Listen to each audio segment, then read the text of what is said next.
Malaman lang natin ang motibo sa pagkakapatay kay Guerrero. Padaling na natin masosolve ang kaso. Ang problema, kung sino-sino may motibo. Sarge, negosyante si Guerrero. Posible ang kanyang kasama sa negosyo. Kung meron. Oh, De Asis. Anong balita? May linaw na ba?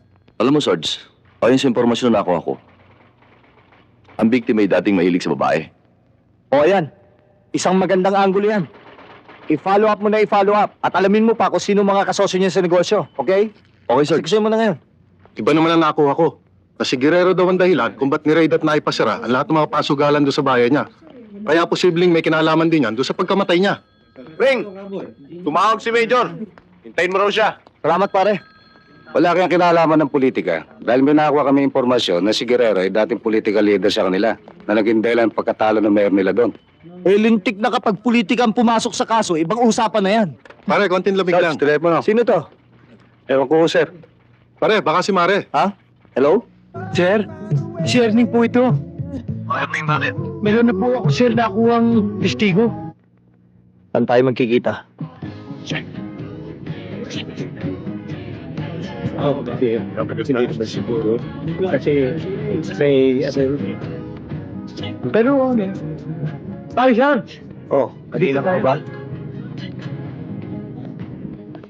Tuloy kayo, sir. Pare, okay dito ah. Oh, Erning! Tama tatlo mo. Pakati sa ito. Mga kaibigan ko. Oh, pare. Sila siya. Sir eh. Ano atin, Leo? Pare, Dali ah. maganda ang isang yun, no? Paalam ko na kitas.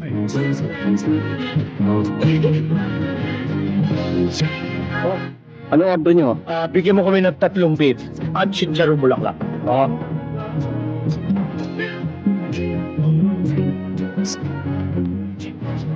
Saan na yung sinasabi mong weakness? Ipinatawag ko na ho, sir. Erning, baka pwedeng ma-table yung dancer na bilog ang katawan. Naku, wag naman, sir. Kalibin niyo nung anak ni may-ari ng club. Pare, pabahong sadya natin dito. Sumpong kita kay kumare. Pare, oh. Ayun, oh. Ikante sa'yo. Sige, puta mo lang.